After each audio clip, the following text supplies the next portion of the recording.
കോഴിക്കോട്ട് നമുക്ക് തളി ക്ഷേത്രത്തിൽ നിന്ന് വി എസ് രഞ്ജിത്ത് തത്സമയം ചേരുന്നുണ്ട്. V S Ranjith, very good morning, happy Vishu. അപ്പോൾ നമ്മൾ തുടങ്ങുകയാണ്. നല്ല മഞ്ഞ കുപ്പായൊക്കെ ഇട്ട് നിൽക്കുകയാണ് വി എസ് രഞ്ജിത്ത്. ഈ കണി കാണുമ്പോഴേ ശരിക്കും പറഞ്ഞാൽ മനുഷ്യന് ഈ സ്വർണ്ണത്തോടുള്ളൊരു താല്പര്യമാണെന്ന് തോന്നുന്നു അല്ലേ? ഈ പച്ചയാണോ? ശരി, ഇവിടെ കാണുമ്പോൾ ഒരു മഞ്ഞമായിട്ട് തോന്നുന്നു. ശരി, കുഴപ്പമില്ല. പച്ചയും മഞ്ഞയും കൂടി ഗംഭീര കോമ്പിനേഷനാണ്. വിഷുവിന്റെ സൗന്ദര്യം എന്ന് പറയുന്നത് എങ്ങനെയാണല്ലോ, പച്ചില ചാർത്തകൾക്കിടയിൽ ഇങ്ങനെ സ്വർണം പോലെ നിൽക്കുന്ന കണിക്കുന്ന മനുഷ്യന് ഈ മഞ്ഞ നിറത്തോടുള്ളൊരു ഭ്രമം തുടങ്ങുന്നത് യഥാർത്ഥത്തിൽ ഈ സ്വർണ്ണ നിറമായതുകൊണ്ടായിരിക്കും അല്ലേ?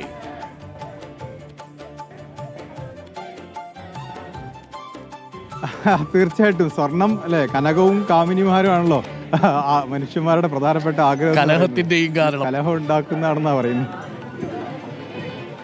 അതെ. ഓക്കെ, അപ്പൊ തളിക്ഷേത്രത്തിൽ എങ്ങനെയാണ് രാവിലെ? ഗുരുവായൂരിലും പത്മനാഭസ്വാമി ക്ഷേത്രത്തിലും ഒക്കെ കണ്ട തിരക്ക് തളിക്ഷേത്രത്തിലും ഉണ്ടോ? നല്ല തിരക്കാണ് ഡോക്ടർ അരുൺ ഈ തളി ക്ഷേത്രത്തിലും. സാധാരണ നമ്മൾ പറയും ഈ വിഷു എന്ന് പറഞ്ഞു കഴിഞ്ഞാൽ തലേ ദിവസം രാത്രി മുതലുള്ള ഒരു കാത്തിരിപ്പാണ്. ആ കാത്തിരിപ്പ് ഇങ്ങനെ നേരം പുലരുമ്പോൾ കണി വെച്ച് കണി കണ്ട് ആ സമൃദ്ധിയുടെ കണി കാണുക എന്നുള്ളതാണ്. ഒരു വർഷം മുഴുവൻ നല്ല ഐശ്വര്യപൂർണ്ണമാവണേ എന്ന് പ്രാർത്ഥനയോടുകൂടി കണി കാണുക എന്നുള്ളതാണ്. അതിനുശേഷമുള്ള പ്രധാനപ്പെട്ട ഒരു ചടങ്ങ് ക്ഷേത്ര ദർശനമാണ്. മലബാറിലെ വളരെ പ്രധാനപ്പെട്ട ഒരു ക്ഷേത്രമായിട്ടുള്ള തളി മഹാദേവ ക്ഷേത്രത്തിൽ ഇവിടെ ഇപ്പോൾ നോക്കൂ, പുറത്തേക്കാണ് ക്യൂ ഇങ്ങനെ നീണ്ട് നിൽക്കുന്നത്. എല്ലാവരും ഇവിടേക്ക് ഇങ്ങനെ പുറത്തേക്ക് എത്തിയിരിക്കുകയാണ്. അപ്പോൾ അത്രയും ക്യൂ ആയി നിൽക്കുന്നു. ചെറുപ്പക്കാരൊക്കെ അമ്പലത്തിലേക്കൊക്കെ എത്തുന്ന സമയമാണ്. നമുക്ക് ഇവരോടൊക്കെ ചോദിക്കാം. ഹാപ്പി വിഷു. എവിടുന്നാ? നമ്മള് വേപ്പൂര്. വേപ്പൂരാണ് നമ്മളാണ്. വേപ്പൂരെവിടെ? വേപ്പൂര് കുനീരമ്പലം. അമ്പലത്തിലേക്ക് പോയി എല്ലാ വിഷുവിനും പോകുമോ? കണിയണ്ട? ഓ, അപ്പോ എല്ലാവരും കണിയൊക്കെ കണ്ട്. ചേച്ചി എവിടെ നിന്ന്? Happy Vishu. Happy Vishu. Medical college. Family ഉണ്ട്. കണിയൊക്കെ കണ്ട് കണ്ട്. ഞങ്ങള് വേദിയിലെ ഒരു പാട്ടുണ്ട് അവിടെ. ഏതാ ഇഷ്ടദേവത ആരാ?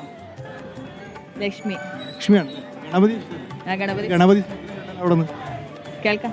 അപ്പോ ലക്ഷ്മിയാണെന്നാ പറഞ്ഞപ്പോ ഏതായാലും ഒരു ഗണപതി സ്തോത്രം പാടാൻ തോന്നുന്നു അവിടെ നമുക്ക് ഭജൻസിന്റെ കൂടെ. തീർച്ചയായിട്ടും. ഏതായാലും ഇങ്ങനെ ധാരാളം ആൾക്കാർ ക്ഷേത്രത്തിലേക്ക് എത്തുന്നുണ്ട്. ഇവിടെ രഞ്ജിത്ത് ഒരു മലയാള അധ്യാപകനാകേണ്ടിയിരുന്ന ആളാണെന്ന് നമ്മൾ പലപ്പോഴും പറയാറുണ്ട്. ഒരു കവി കൂടിയാണ് വി എസ് രഞ്ജിത്ത്. നമ്മൾ നേരത്തെ ഈ കവിതയെക്കുറിച്ചൊക്കെ പറഞ്ഞു. കവിത ചൊല്ലിക്കൊണ്ടാണ് നമ്മൾ തുടങ്ങിയത്. വി എസ് രഞ്ജിത്തിന് വിഷുദിനത്തിൽ കൊടുക്കാനുള്ള കവിത്വം നിറഞ്ഞു നിൽക്കുന്ന ഒരു ആശംസ എന്താണ്? മലയാളികളുടെ ഗൃഹാതുരതയും നൊസ്റ്റാൾജിയയും ഒക്കെ ഈ വിഷുദിനത്തിലുണ്ടല്ലോ. നമ്മൾ ഓരോ വിഷു എന്ന് പറയുമ്പോഴും ഉള്ളിൽ വീട്ടിലേക്ക് പോയി ചേരാനുള്ളൊരു മോഹം ഉണ്ടാവും അല്ലേ വി എസ് രഞ്ജിത്ത്?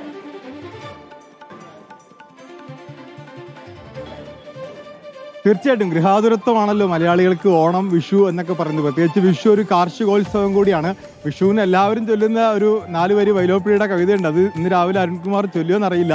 ഏത് ദൂസര സങ്കല്പത്തിൽ വളർന്നാലും ഏത് യന്ത്രവൽകൃത ലോകത്തിൽ പുലർന്നാലും മനസ്സിലുണ്ടാവട്ടെ ഗ്രാമത്തിൻ വിശുദ്ധിയും മണവും മമതയും ഇത്തിരി കൊന്നപ്പൂ എന്നുള്ളതാണ്. നമ്മളിപ്പോൾ ജീവിക്കുന്ന കാലഘട്ടം എന്ന് പറയുന്നത് യന്ത്രവൽകൃതമായ ഒരു കാലഘട്ടമാണ്. വിരൽത്തുമ്പിൽ എല്ലാ വിവരങ്ങളും കിട്ടുന്ന കാലഘട്ടമാണ്. പക്ഷേ നമ്മുടെ ഉള്ളിൽ ഈ കണിക്കൊന്നയുടെ നന്മയും വിശുദ്ധിയും ഒക്കെ സൂക്ഷിക്കാൻ പറ്റട്ടെ എന്നൊരു പ്രാർത്ഥന വൈലോപ്പിള്ളി കുറേ മുമ്പ് പാടി വെച്ചിട്ടുണ്ട്. അതുതന്നെയാണ് ഇപ്പോഴും ഈ വിഷുക്കാലത്ത് നമുക്ക് പ്രാർത്ഥിക്കാൻ പറ്റുക. ഓക്കെ, അതൊക്കെ രാവിലെ അടിച്ചു കേട്ടു. പക്ഷേ എങ്കിലും കൊള്ളാം. ഒരിക്കൽ കൂടി വി എസ് രഞ്ജിത്ത് ഇത് പറഞ്ഞപ്പോൾ മാത്രമല്ല ഈ എപ്പോൾ വിഷു എന്ന് പറഞ്ഞാലും അപ്പം തന്നെ നമ്മൾ തുടങ്ങും. ഏത് ദൂസര സങ്കല്പങ്ങളിൽ വളർന്നാലും ഏത് യന്ത്രവൽകൃത ലോകത്തിൽ വളർന്നാലും എല്ലാ വിഷു വരുമ്പോഴും സോഷ്യൽ മീഡിയ തുറന്നാൽ അത് മാത്രമേ കാണാനുള്ളൂ. പക്ഷെ ഒരു തമാശ എന്താ അറിയോ വി എസ് രഞ്ജിത്ത്? ഇത് എഴുതിയ കക്ഷിയും ഇതിനെക്കുറിച്ച് പറഞ്ഞ ഗ്രാമത്തിനും ഈ നഗരങ്ങളെക്കുറിച്ച് അത് നാട്യപ്രധാനമാണെന്ന് പറയുകയും ഗ്രാമങ്ങളെന്ന് പറയുന്നത് നന്മകളാൽ സമൃദ്ധമാണെന്ന് പറയുകയും ചെയ്തിട്ട് നഗരത്തിൽ പോയിരുന്ന കവിത എഴുതിയ മനുഷ്യരുള്ള നാടാണ് കേട്ടു. ഗ്രാമം എന്നൊക്കെ പറഞ്ഞാൽ എങ്ങനെയാണെന്നൊക്കെ പറയും. പക്ഷേ നാട്ടിൻപുറത്തുനിന്ന് നഗരത്തിലോട്ട് പോയി ജീവിക്കാനാണ് പലർക്കും ആഗ്രഹം. അതുകൊണ്ട് അപ്പോൾ thank you V S Ranjith. അപ്പോൾ തളി ക്ഷേത്രത്തിൽ നിന്നുള്ള കാഴ്ചകൾ കൂടിയാണ് കണ്ടത്.